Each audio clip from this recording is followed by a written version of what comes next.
Hi, it's Benedict. This is episode 10. It's the final in the series, course, what have you, approaching reason.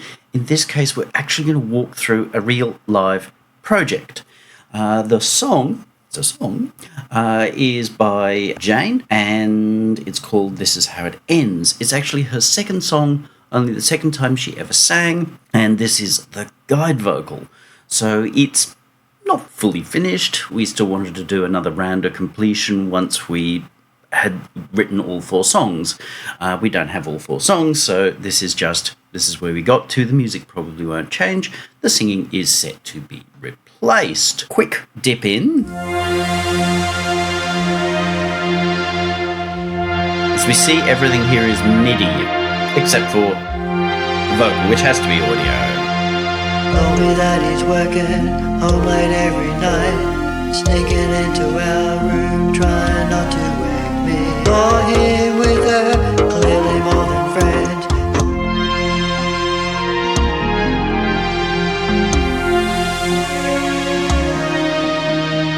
Tell me you wanna be here. Saw him with her, clearly more than friends.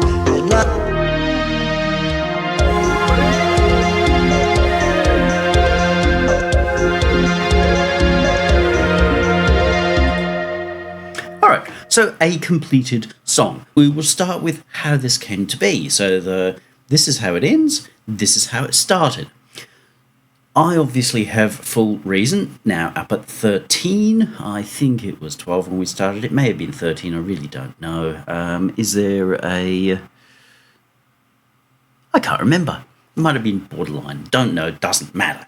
But nonetheless, Jane had decided this is a thing that she wanted to do. We actually went and saw the Aussie act, local Aussie act, Pseudo Echo, and she came away from that going, you know what, I'd like to do that. I was like, okay, fair enough. So I've helped her with that. She got Reason Plus after trying a few other doors, freeware, this, that, and the other, and just going, WTF. She's trained not only as a high-end IT staff, so working for major corporates like BHP, BlueScope, but is now also trained as an accountant. So she's not silly, but she just sort of found him impenetrable. She knows that I like Reason, has obviously been seeing me work in Reason. Reason made a lot more sense to her, so it's like, okay, fair enough. Grab Reason Plus. Just get the subscription because it's probably going to be cheaper for her where she's coming from, whereas it's cheaper for me to just upgrade the full thing because most of the extras that I get in Reason Plus are of no personal value, or I own some of them already, like Algorithm. I said, look, just lay down in MIDI the basic chord structure and your vocal melody. So we got a sense of, okay, what's happening. I did show her how to use these blocks. Not as blocks, you'll see the blocks themselves are empty, but just so that it made it easier for her. They are used purely as markers in this instance. It was easier for her to sort of follow the bouncing ball here and go, oh, okay, the bit that I need is coming up. So the way that it's constructed has a lot to do with her confidence in being able to deliver the song. There's no point setting up a file or setting up a system that she's not going to be comfortable to sing. It's just going to make the performance not as good. So she put her chords and basics down. I came in and had a listen to her singing it just in front of the wood fire. No, sorry, I mean her Reason. That was a production meeting. So it's like, well, we probably want to do this. We probably want to do that. So production meeting done. She made some changes. The file was then moved to my studio. Obviously, advantage there is that I could open her Reason file because I just said to her, don't use anything that I don't have, which was easy enough for her in the situation. And she came in, door got shut, handed her my Behringer microphone, XM85, brilliant, like peanut microphone, sounds fabulous if you know what you're doing, and we laid down the guide vocal. This was very much in a basic form. I probably have the file somewhere and I should have thought to open it and show it to you. Maybe I'll think to take a screenshot, maybe I won't. It really is not going to matter much one way or another. I recorded this guide vocal in amongst this.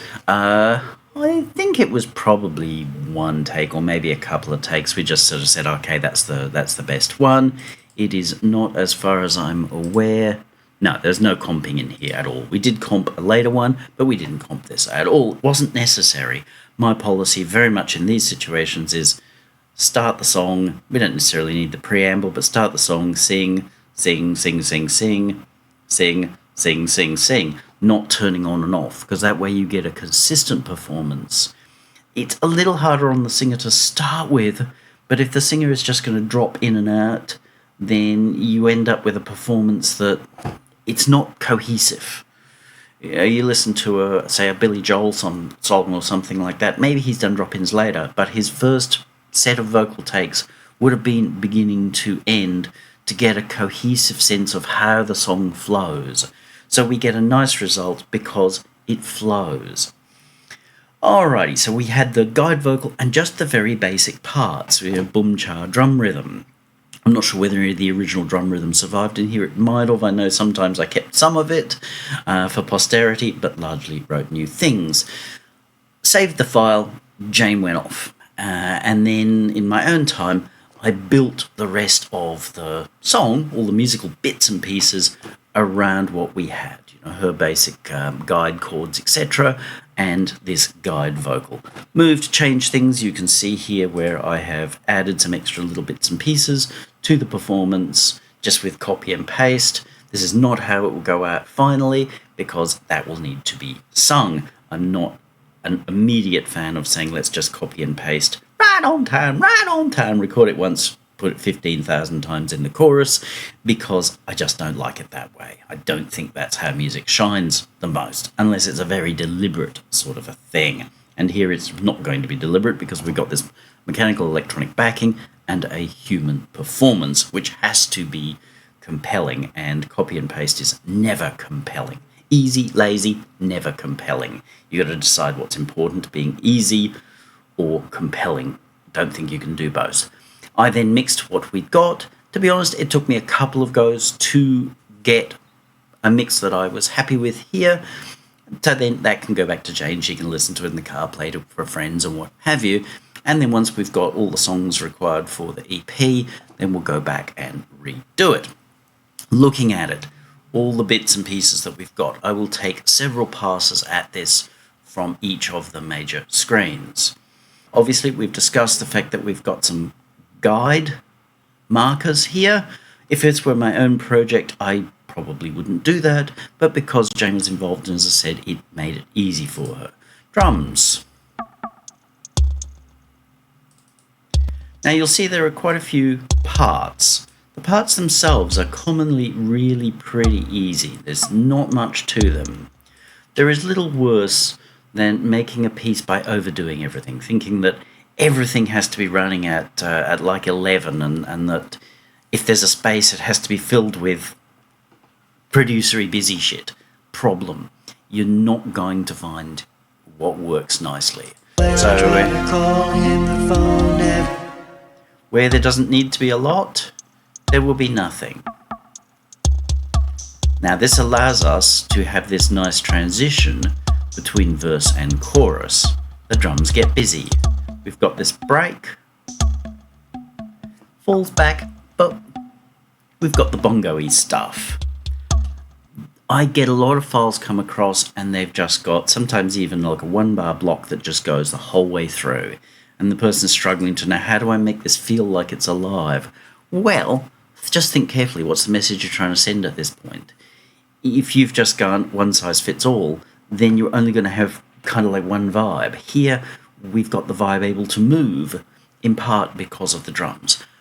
Being me, I did the drums last, because the drums are designed to follow and enhance what's going on, not be the kick drum show. I have two basses here. I worked on the chorus first.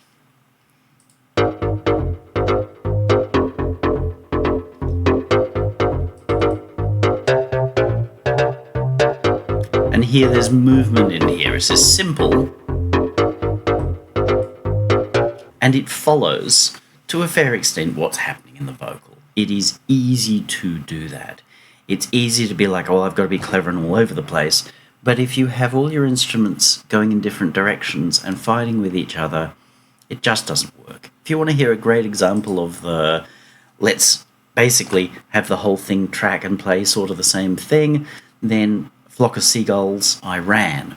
And then I went back to the verses. Called his number last night to see when he'd be home. When I try to call him, the phone never answers. I saw him with all his number last night to see when told me that he's working home late every night. You see here how we have variety.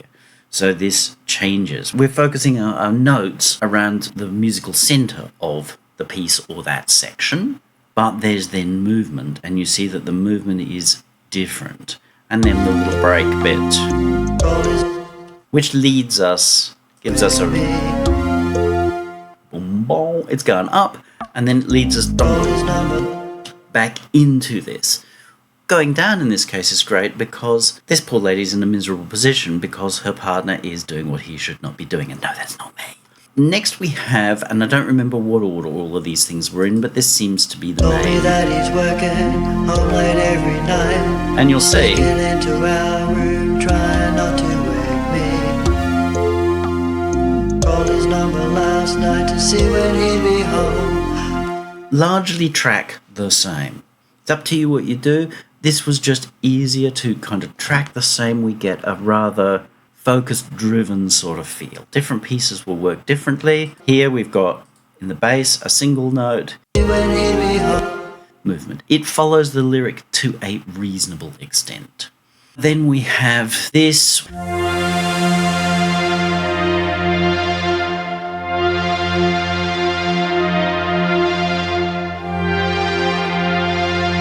So they give us that nice big, slightly Middle Eastern sort of sound, and this just reinforces things.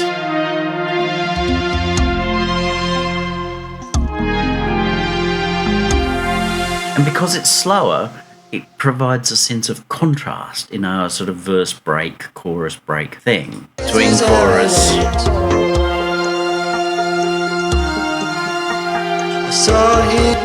So notice here, it just musically adds a slightly different something, but it does it in a very simple way.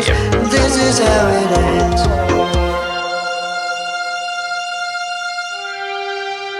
And then that sense of falling back into this verse chorus.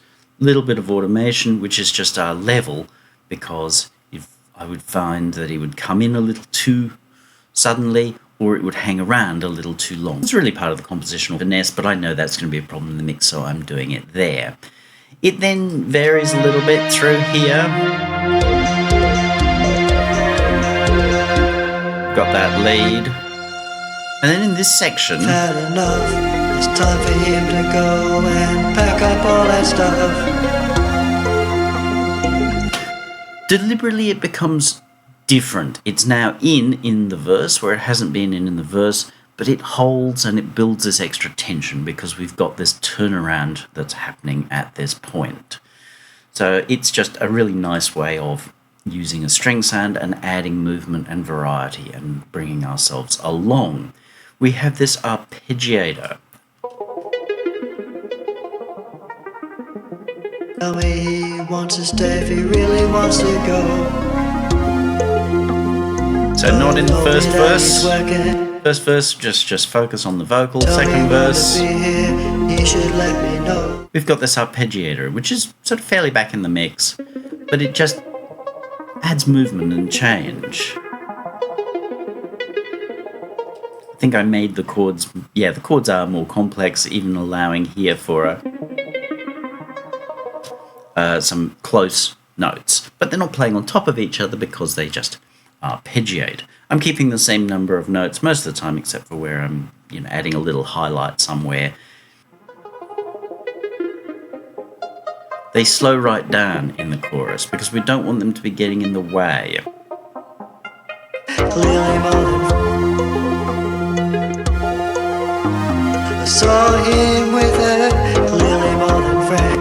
They're not supposed to lead the show at this point. That's folded up because it's not super important for us to be seeing. There is some noise in here.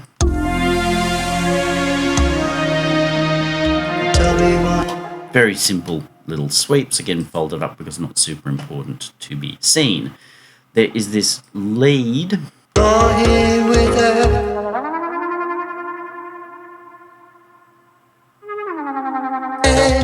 Told me it was nothing.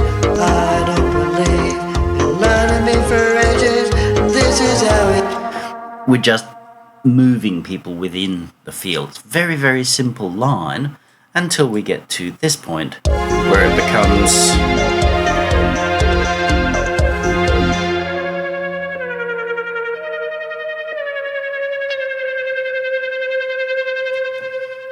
a solo. I added it at this point and then said, okay, how can I work it through? And that's how we got those nice extra parts. So this sound, I remember going, okay, I need some kind of solo. So I'm sort of thinking, okay, what can I do? How you compose is entirely up to you, but just understanding that you don't always start at the beginning. You can start somewhere else. So you see, I started with the chorus on the main functions of what was the track was, got that working, and then added the bits as I felt that I needed them, and then worked them back through the piece. It's important to understand, if you add something here, sometimes, like Billy Idol's Catch My Fall, the saxophone comes in, does this bit and leaves. So it doesn't get worked through the rest of the piece. That is fine, because the rest of the piece is busy enough. But by adding this, we add a lot of extra richness as we go through the piece. There is some kind of automation. What did we do to this? Oh, I just moved the panning of this around. That's at the mix stage because things are getting more complex at this point, and sometimes it's just easier to move things out of the way. Remember, this vocal was here from the beginning of me putting all of this together. Told me that he's working home late every night, sneaking into our room, trying not to wake me. Now, for a final vocal, I might well go through and cut these little bits and pieces out. Put this down to a pretty small thing and go, okay, that's fine. Let's just slice him out. Called his number last.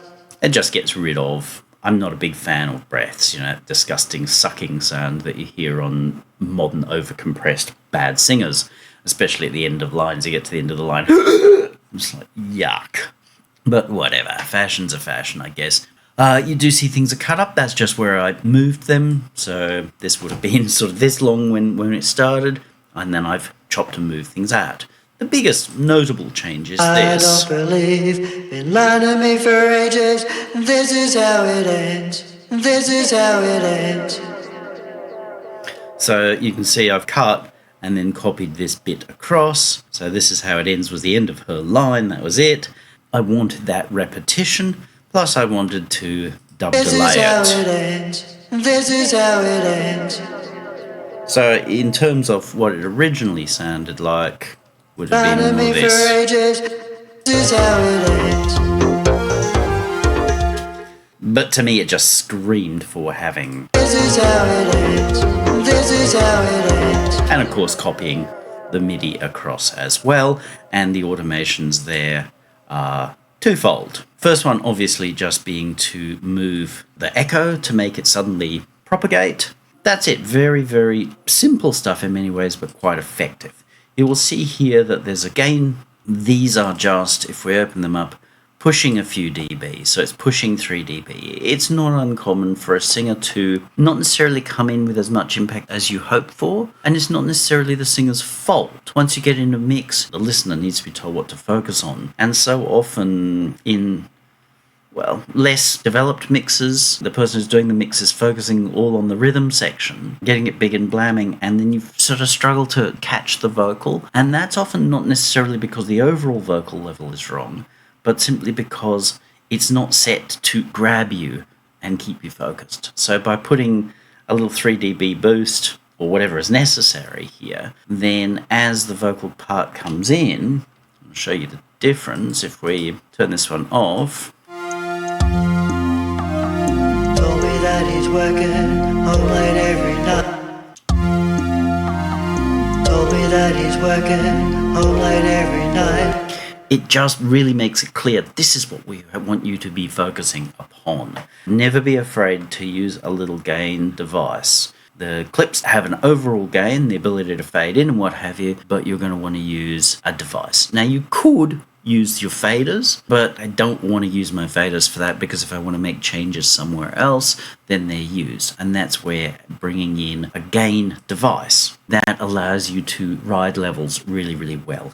You can do it old school and just ride them by hand as you go through the performance if you are that kind of person. So that's our song from the sequencer point of view. From the rack point of view, first thing we'll look at is the fact that everything is really organized. I showed you this in episode 3. We've got our masters and our reverb, which we'll look at in a moment. We've got our rhythm section here. We've got our melodic instruments here. Now I have left this scales and chords open. It's not actually doing any work.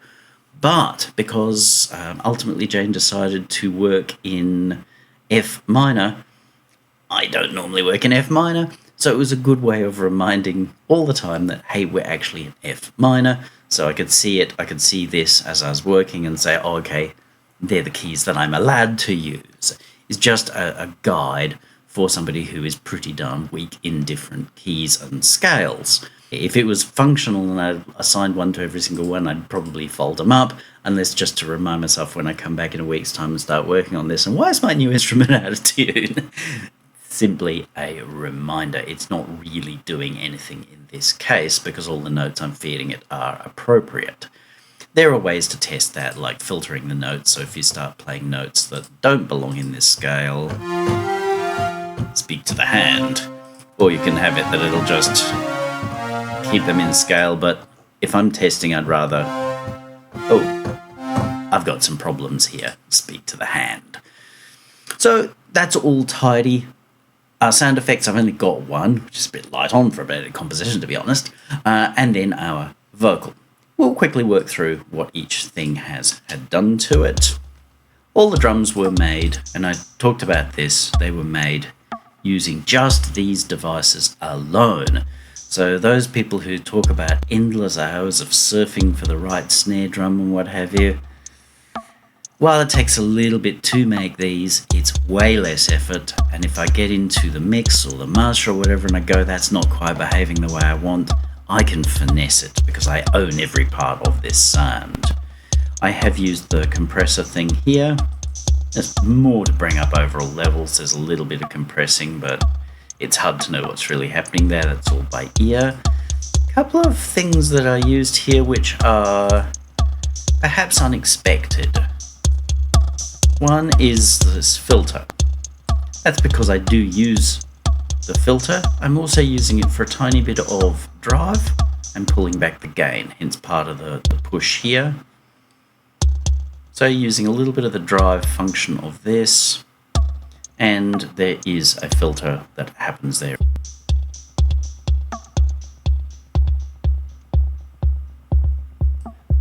So that's what that's for. As I showed you last time, I do like this device. I have nothing against the M-Class EQ, but this obviously is easier for a couple of reasons. One, it's a lot more visual. Two, it's got 12 bands. And those bands have a fair amount of variety of what you can do with them. It's free, it sounds fabulous.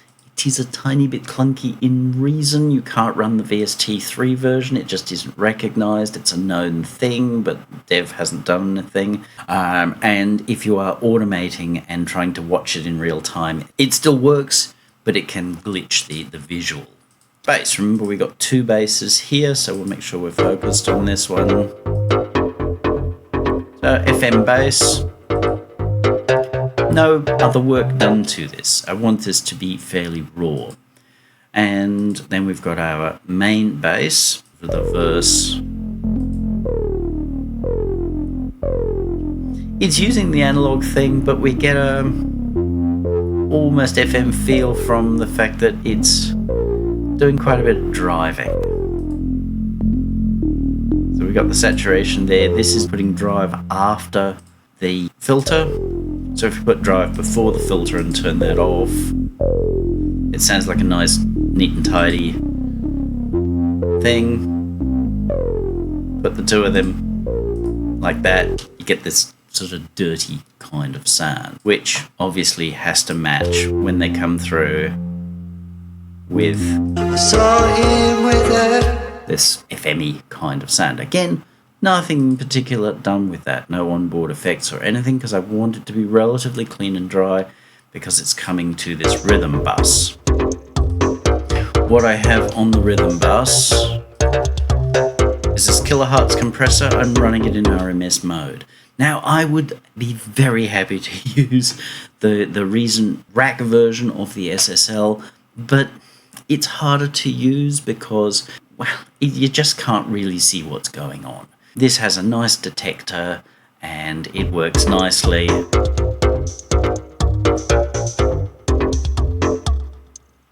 I'm looking for a groove, but I actually, despite the fact that it's kind of hard sounding with drums and this sort of EBM type FM bass, I still want the groove to actually feel soft, because I've got a woman singing this and it is a soft emotional song. It's not Slayer. If it was Slayer, then I'd probably be going with Peak or something like this. I want this to feel hard and soft at the same time, if you understand what I mean. I actually haven't been using this recently, but it's still in this. This was something that at the end of a mix, once I'm happy with the mix, I was dropping this into Combinator, which has a couple of devices, one of them being my looser tape movement, which was a freebie, and it's got two forms of modulation, so a slower and a faster modulation. You can set them to whatever rates and whatever depths you want, so emulating a kind of tape thing, and the ability to put a tiny bit of feedback as it goes back through itself. So it softens up the sound a little bit. And this Hornet analog stage, which again I used for quite a lot of years. I think I've just sort of said I'm going to try some different things. You know, it's like that stage or phase is finished. You know, like Picasso went through this phase and that phase. I think the phase of this may have finished.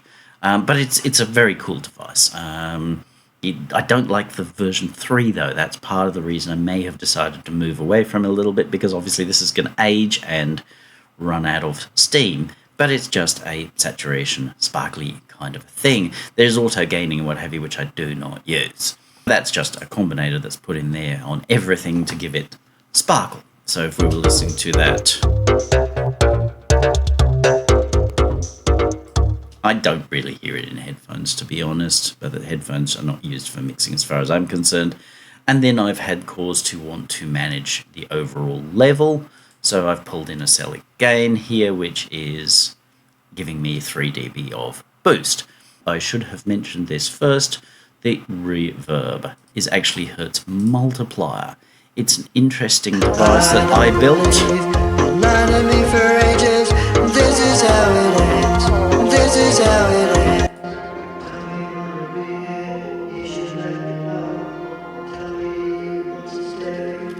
I love reverbs like this. When I was talking about the RV7000, great effect. This is the way that I love my reverbs to be. Kind of coarse, but very chorusy. So that's part of how I get my deep, rich sound. But it's not just a case of going, I'm relying on this.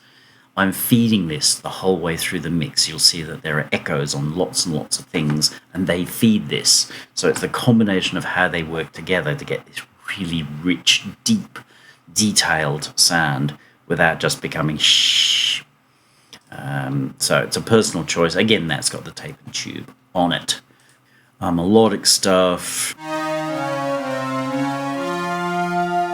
As I say, this was a preset. I've just gone through in downtime and made some presets, which, as I say, I believe are now actually for sale. So it's a nice,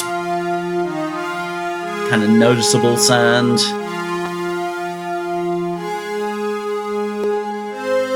Same. Does add just a little bit of richness. I hear it far more in speakers than I do in Flannel Design Moxie sound.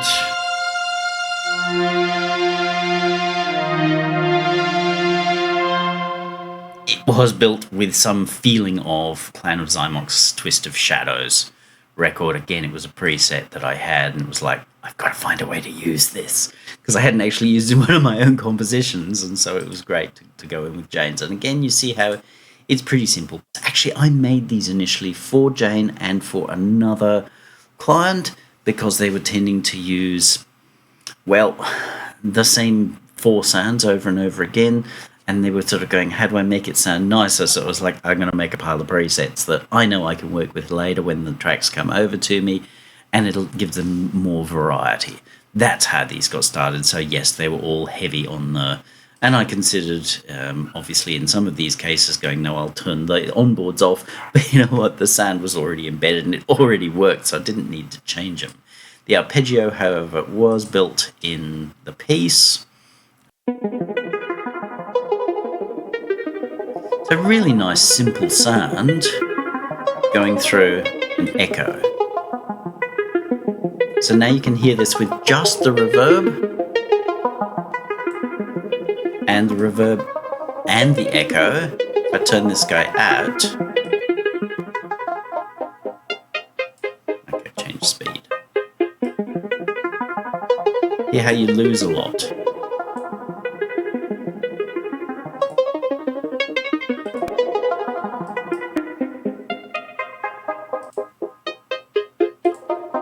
The sound goes from being quite flat to having this huge amount of depth in it. And it's because we've got this echo with its modulation feeding a whole pile of echoes, which are the reverb. So again, really quite simple, the tape and tube thingy on it, and then this lead, which I made in the piece, and from just trying to think from memory what I was thinking as I made this. I think that I was thinking Jupiter 4, Duran Duran's first record kind of thing. That's probably what I was thinking.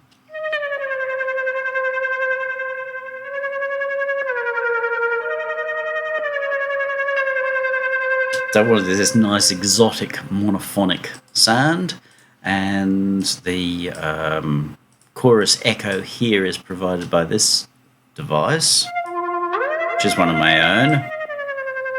So you see we're gaining an awful lot with this. It's very much the Benedict sound. So we've got chorusing,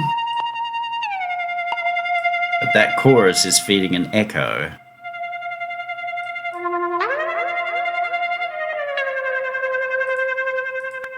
So the whole lot compounds itself to then go into that reverb, which is doing variants of the same thing, all at different speeds and what have you, and you get this richness, which is, well, as I say, that's the Benedict thing. So really quite simple. We don't have 2,000 layers of things. The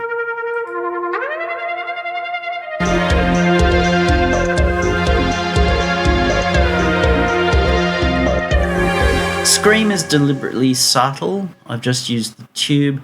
There are times where I just want it to start to catch, which is what it does there.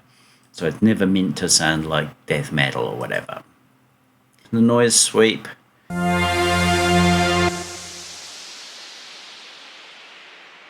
Could have just as easily used Thor for this, but I think it was somewhere around this time that I actually remembered how to set this to sound like a proper noise oscillator by turning the tuning and dropping this an octave, and then it sounds like a proper white noise, and then just the filtering and what have you. So it's incredibly simple.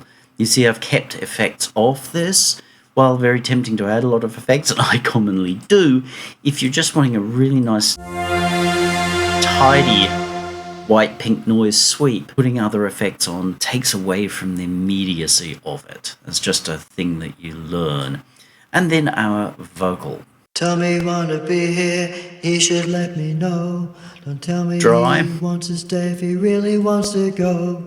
Now you can hear Jane's nerves. Don't wanna be with me, he should set me free. I'm really not a fool, although I seem to be. So what I've done, firstly, is I've just used Saw him the with gate. her, clearly more than friends. been lying to me for ages. Is this how I, in a final thing, probably wouldn't use a gate much because, as I said, I would have gone through and done that manually. But you can use the gate, and it was a case of being quick, so the gate was there.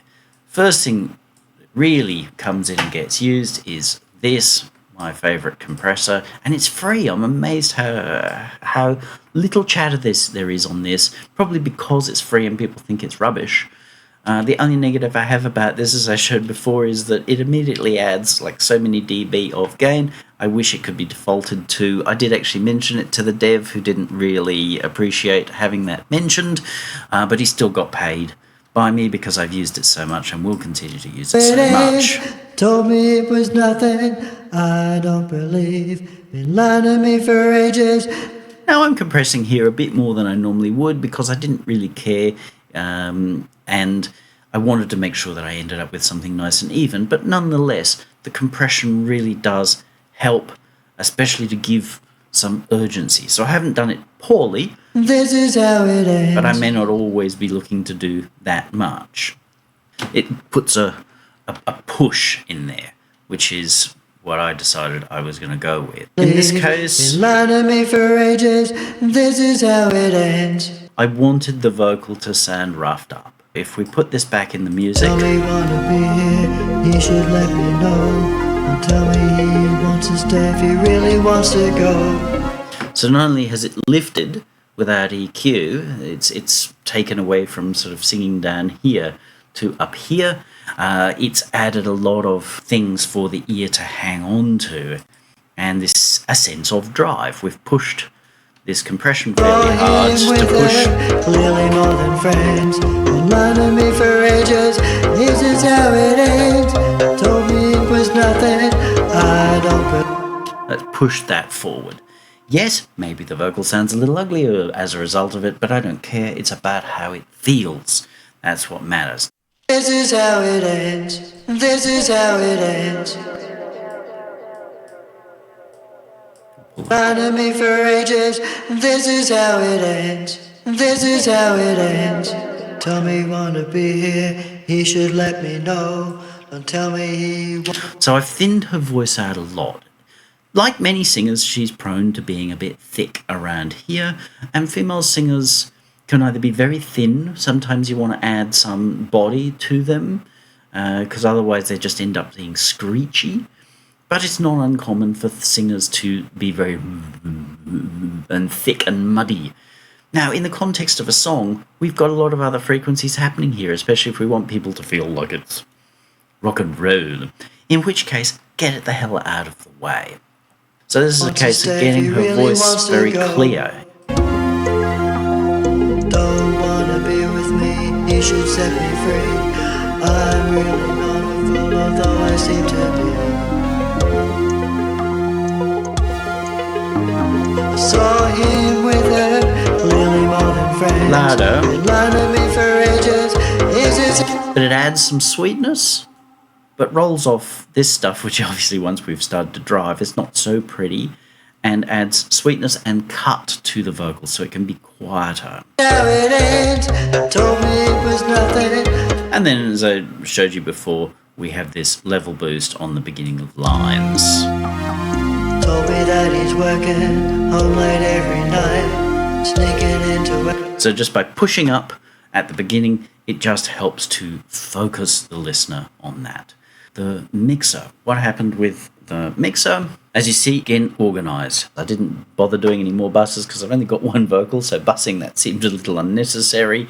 The Melodics, I didn't end up bussing because I didn't feel like I needed to move them. If I was bussing the vocals, then I probably would have bussed these as well. But the mix is small enough that it really just didn't need it. You see that everything goes to the reverb. Try not to wake me. Again, I love this feature so that I can hear my reverb and set it up and finesse it. Also, handy with the on-off. Saw him with her, clearly more than friend. Now you'll see that reverb here is pulled back because I want the drums to be cleaner and clearer. That's up to you how you go. but I would rather more reverb on these things and a little less on the drums to keep them cleaner and clearer, and they spear through the mix a little easier, so you don't need to have them as loud. That's a problem that people have, is like they'll be like, oh yeah, this sounds terrible actually, but they'll be pushing through and then going, oh, but now this sounds muddy. It's easier to simply say, let's pull this back a little bit and get better clarity on them, because that's what people are looking for, in clarity and intelligence more than volume. So the panning and what have you. Panning is really pretty simple in this one. Drum stuff centered. Obviously, I've decided to narrow down this bass a little bit. Yeah, it is a little wide there.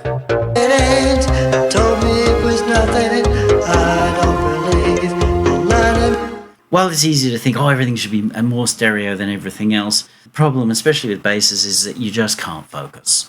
So I will narrow things down where necessary if they're making the mix hard to focus. Hard to focus for the listener and the scene and story of this song. So the decision made here is not the decision that's automatically made everywhere. It's made because we're just starting to not focus the way that we want to. The quarto's moved slightly. You see I do small panning moves, much more than large panning moves. It's rare for me to hard pan anything. I know there are people who are like, oh, panning's easy, you just go left, center, or right, and that's it. Yeah, maybe that's useful in a training situation, but what are you training them to do? Because I use a lot of richness in the surround with the reverb and everything, and all those echoes, just panning everything to the side just ends up with this flat sticky tape mix, as opposed to where I've got this richness of these modulating echoes all over the place, giving this rich thing. And moving things 10-20% or whatever it is means that you just get this nice rich subtle feel, which of course is not going to explode when we go into mono. While I hope that people aren't listening to it in mono, it will happen, and so it'll translate very nicely whilst being rich and warm. Anybody who's sitting there waiting for ping pong, well, why don't they just go watch the tennis? It's a novelty. It's not what I think should be done. Some things are moved because they just serve a purpose that way, either for clarity in the mix or to keep movement, whatever. So mixing really is very, very easy here. We will walk through my other super favorite feature here, is that we've got our EQ. You should let me know. I don't EQ here, as I've said. I tend to EQ here once I've got my overall sense of what I want. Might sound more manly on its own, but in a mix, this is going to cut the mix way better. I've cleared out that thuddy thing that just isn't nice, and so it allows to focus more on the bass fundamental and then the clarity of the whole kit. I've got the whole kit coming up here. Obviously I just want to get rid of some of this. So simple. The first bass,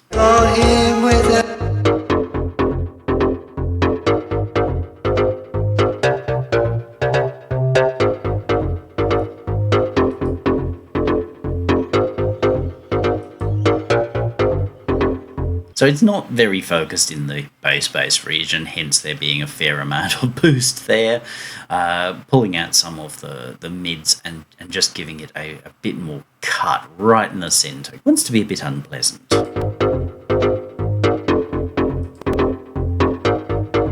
Here it just feels a little bit meaner as a result of that. Remember, at this point, I'm doing very subtle mix changes. So back in the mix,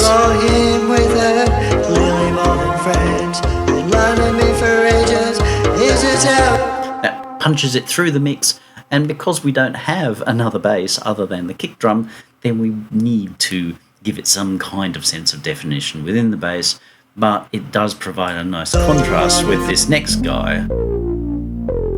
who's all about the bass.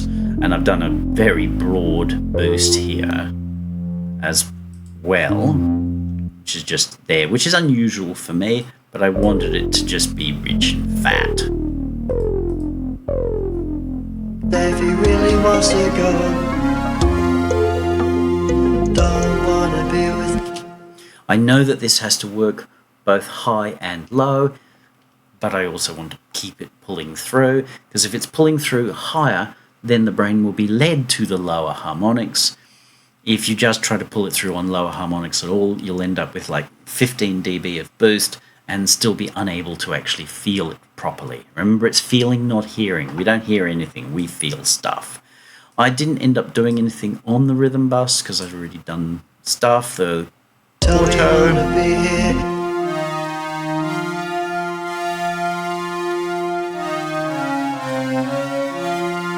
Just very subtle kind of movement here, using the broader curves just to give a sense of positioning.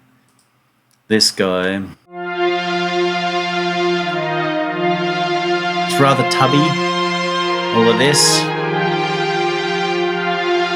So I clear it away and give it lots of brightness, air, sparkle, shine, all of that kind of stuff. So I've really just kind of made a tilt filter whilst rolling it off just up here, because anything above sort of 10-15k is prone to just sounding not nice. It's digital, because digital's the only way you ever hear that stuff. The up, I've narrowed this right down. There's just no sense in hearing the whole thing. It's not Tangerine Dream. This is something that runs within the mix. I'm really not a fool, although I seem to be. Hear how we lose it?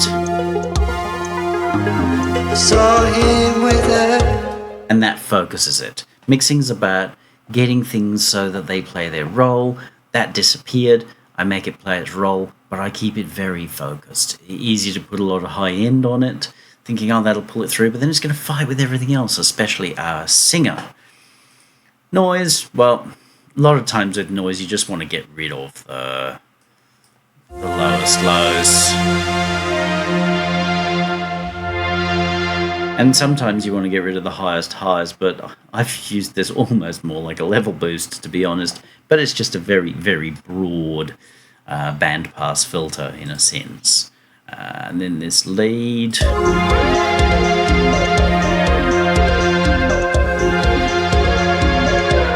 Same thing here. It's a very broad bandpass. It is raising the overall level. It's dropping off some of the highs in the process and some of the lows in the process by focusing a little bit here. It's easy to not realize the advantage of such a broad filter. These ones actually get narrower as you go up, which is actually cool. But such a broad filter allows you to just pick a focus. And by using a really broad EQ point like that, because I had been thinking things like Jupiter 4, what have you, then it's a bit more of an old-fashioned sort of a feel, rather than the really narrow, pokey sound.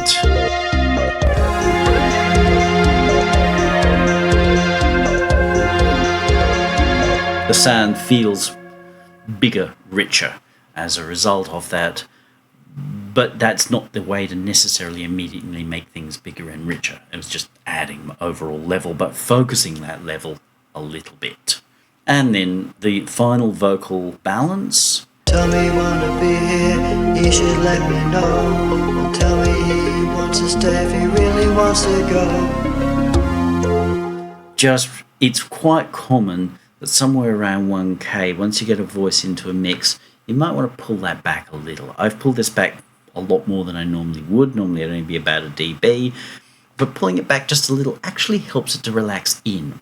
People struggle a lot with, it's either too quiet or too loud, and often that is solvable not by going through all kinds of weird ducking or comparing things or stupid plugins that supposedly compare things and do it for you by a fucking eye.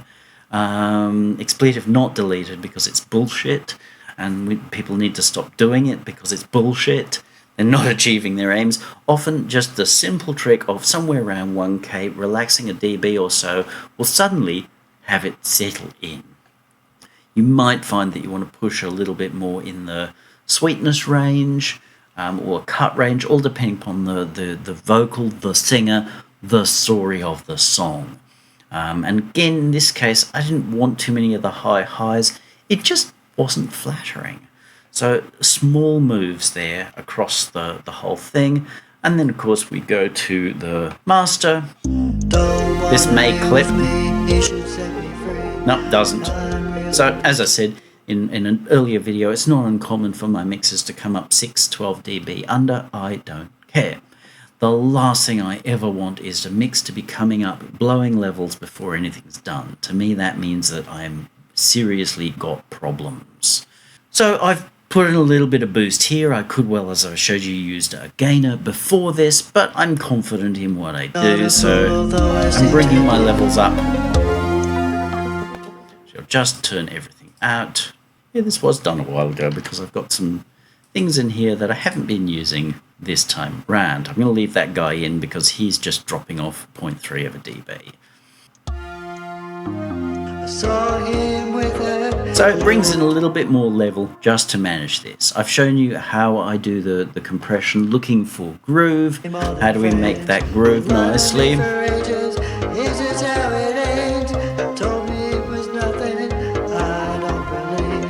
Here, how everything sort of comes together nicer. So nice glue compression. This is for tape.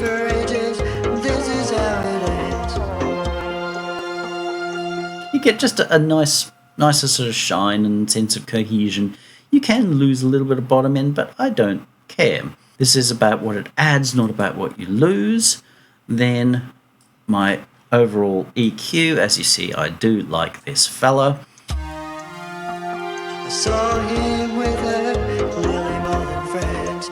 Now I'm rolling off below 30 because there's nothing of any real use down there. Yes, if somebody has got like a 500 meter sub or something like that, then maybe they can do something with this, but most of the time no one can do anything with this at all. So you might as well get it the hell out of the way because it's just not productive. It's wasting volume, it's wasting level. I have chosen to give this a little bit of push, in this case at at 80 hertz, which is always a nice place to give some nice push. If I were chasing punch, I might have looked at 120. I don't remember my decision making here. I have pulled out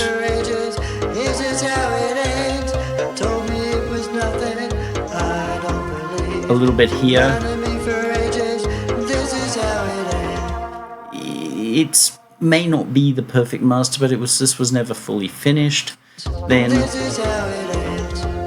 rather than just doing a great big boost here, I will often sort of pick up something. This is a little high for me, but anywhere from sort of 3 through 6 or so. And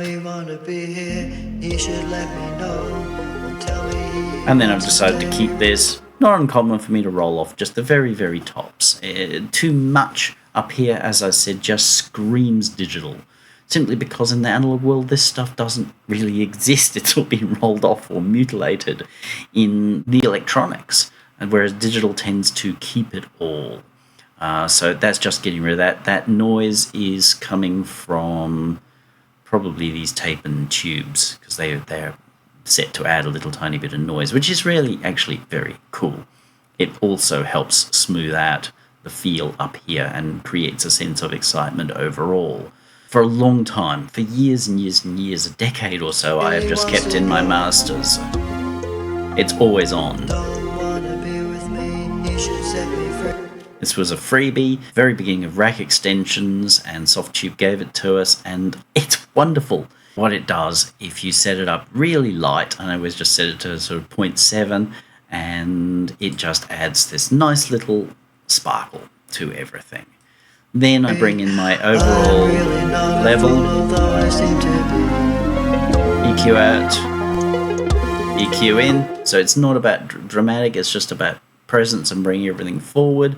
This just pushes the levels up. Low. Let's put our limiter in. You see, I'm hovering around the 0 VU. I always hover around the 0 VU because it's comfortable. People want to go louder, that's their business, but chances are I am not going to listen to it because it's just too fucking loud. You might think it's clever, you might think that that's your way to compete, but go on to a YouTube video, right-click Stats for Nerds, and you will commonly see that they have been pulled back overall by 6, I think I've even seen 12 dB pulled back. You're not actually louder than anybody else in the real world. You just sound fucked up. You sound like squashed. And people don't enjoy squashed. If they're listening to you for 5 seconds, yeah, but people who only listen to you for 5 seconds are worth abso-fucking-lutely nothing. Yeah, I know I'm swearing a lot, but still, I'm really trying to get this point across that it's the dumbest decision you can make. When you go, oh, but that's what Taylor Swift does. Well, how many Taylor Swift fans are open-minded enough to be listening to your stuff? Let me tell you, the number is 0. 0. So chasing them is the stupidest thing you could do. You need to be chasing people like me, who have eclectic collections and are thinking, it'd be nice to find a band that feels a little bit like when I first heard that first Duran Duran record, or a band like that She Passed Away.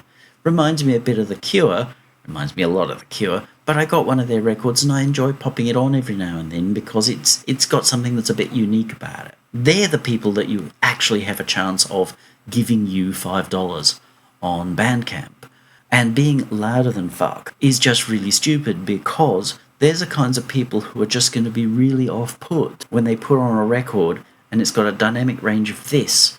It's nothing, it's very fucking loud for 2 minutes, the song doesn't finish and then it's just silence again for 2 seconds before it's very fucking loud again for another 2 minutes with another song that sounds exactly fucking like the last fucking song. All this swearing is deliberate because I really want you to understand very dumb to be pushing your levels stupid high.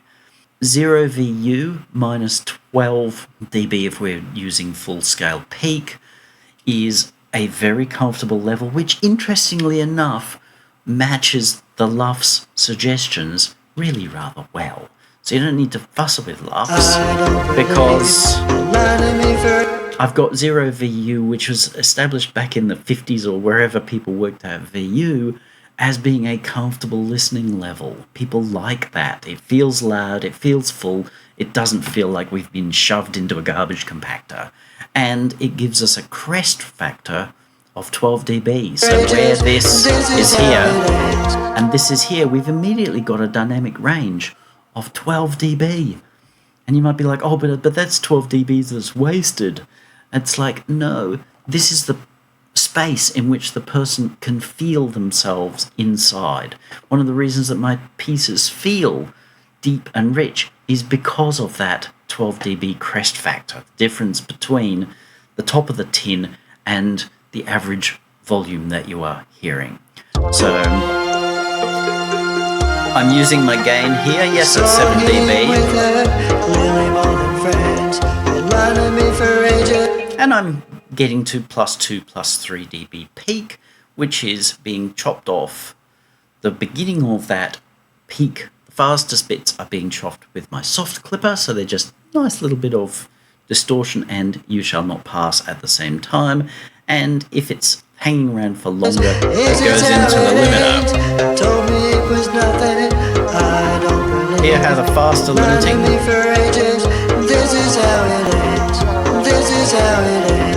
Hear how as soon as I slow that limiting down, it becomes more expansive, it becomes more open, it becomes more bright, more engaging, sweeter, cuter, prettier. Work on natural. So slow your limiter down, use your soft clip. And then again, this is just to make sure that nothing hits the top of the tin. Nothing's going to hit the top of the tin with a soft clip anyway, but I'm just being like super careful that it never hits the top of the tin, and it never hits the top of the tin. And when this goes up on YouTube, right click, hit Stats for Nerds, and you'll see that there is very little, if any, actual loss in the program, as in YouTube's not turning me down. They don't turn me off if I'm a little quiet, but you can do that because you've got a volume knob. Reason is wonderful product, really is. Again, it's not necessarily for everybody. it has a unique approach, a very unique style. Part of that style is to be quite stripped back, because in its stripped backedness, it allows you to build things up in a modular-like arrangement. Like here, I can decide if, when, how, what ways I want to achieve the result that I want to achieve, as opposed to some preset idea of somebody who probably doesn't want to achieve the results that I want to achieve. Therefore, the things they've forced on me really piss me off, because they're like, I'm struggling to get the result that I want. These devices are high level, but at the same time really quite low level. They are quite simple. So rather than having extra features on them which are purely to please people who only want to do it a certain way, and therefore to become an impediment for me, they allow me to choose how I want to finesse the extra things for the Benedict sound or the U sound. So if I want to sound like Skrillex, then I can do the Skrillex thing around this, because this is a solid fundamental. I can do the Benedict thing around this because this is a solid fundamental, which is adaptable to anywhere, not jammed into the sound like Skrillex, never allowed to sound like Benedict routine, which is so common for VSTs and a lot of other DAWs. So, yep, not for everyone. If you only ever in your whole lifetime are ever going to want to sound like Skrillex, okay, I do feel a little sorry for you, because you're limiting yourself tremendously. Remember, I talked about going through phases. Picasso went through phases. Salvador Dali went through phases. Artists go through phases. We change the way we want to do things a little bit. Some people may notice on the outside, like we go from drawing circle to drawing cubes. Other people may not notice. People aren't going to notice that I don't have saturation knob in my masters anymore. But the fact that I can choose how my saturation is working, where, when, how, is far greater for me than anything else. The fact that we do have this rack that we can look in and we can change things around. If for some bizarre reason, and I just don't do this, but if for some bizarre reason I wanted to use the rhythm section to duck sidechain the noise, then I could just very simply sidechain in from my rhythm section. It's just so easy to use. Drag it out of here, plug it in over there, which is doable in most DAWs, but it's just not as easy as this when you understand the paradigm. The arrangement here, the fact that I can choose what I see and don't see. I loathe that mixer board, which is, as I keep saying, like an Excel spreadsheet, the Pro Tools approach, where you've got just all these little, and you can barely read what the name of the plugin is that's in there, let alone actually see it, and then they try to solve it by extracting certain parameters, and it's like, I can't bloody well read that. There's no feel. Whereas here I can look down this because of, like, well, that looks like a Europa. It's called pattern recognition. This is going to be a scream because it looks like a scream. It's called pattern recognition. Whereas if these were extracted and put on a generic front panel, there's no pattern recognition here. You can say, but it's such a clever feature. But it doesn't work in the flow, in the cut and thrust of battle. That's why people wear uniforms in battle. You know, the French wore one colour and the English wore another colour so that the French weren't stabbing the French. Because it's stupid in the cut and thrust of battle to be stabbing your own blokes. I'm not presented with, here, let's do it all for you, but we'll do it the way that Skrillex would have wanted it, which I can guarantee is not the way that I want it. So all of that is really, really nice. The bussing is just... it's dead simple. As I said before, that there aren't 27 different types of buses. There's one type of bus which does everything that you need it to do. And you can nest your buses inside each other, which you saw me do. Or I can even take this bus, which is said it's like a form of nesting, and put it into another bus and put it over somewhere else. It's really, really easy to use. The meters are incredibly clear. They are the clearest meters of any DAW I have ever used. And when you're in the rack view up here, this is just so nice. You know, when I'm working, this will be in a full screen because it's over on my third monitor over there. This is super easy to see. That I wouldn't care if it was turned off. I understand why it's there, but I wouldn't care if it was turned off. I can be seeing this and this at the same time. This is showing me just peak. This is showing me peak and RMS Yeah, and I can change it, but why would I? Because that's the information I need at the point that I need it. So all of this is just really, really sensible. That's it. This is run through absolutely everything, all the major functions. Yes, there are extra little features and stuff that I've either just skipped because I don't use them or skipped because it's just too pedantic to fuss about. You'll find them either when you RTFM or because you need them. You'll go, oh, that would be useful for me. Most of those things I've not covered are simply just things I don't really use or are so obvious that you're going to do them anyway. If you have questions, make sure you put them here, please. Please don't send them to me privately. If you don't want to be seen to need to ask questions, then you can hire me, and then I will answer you privately. But send the question publicly here, or if you're in Reason Talk, then you can ask in the Reason Talk thing there as well. But always, please, manners. Manners cost nothing. Lack of manners costs an awful lot for all of us. That's it. Get out there. Have fun. Reason's a wonderful environment.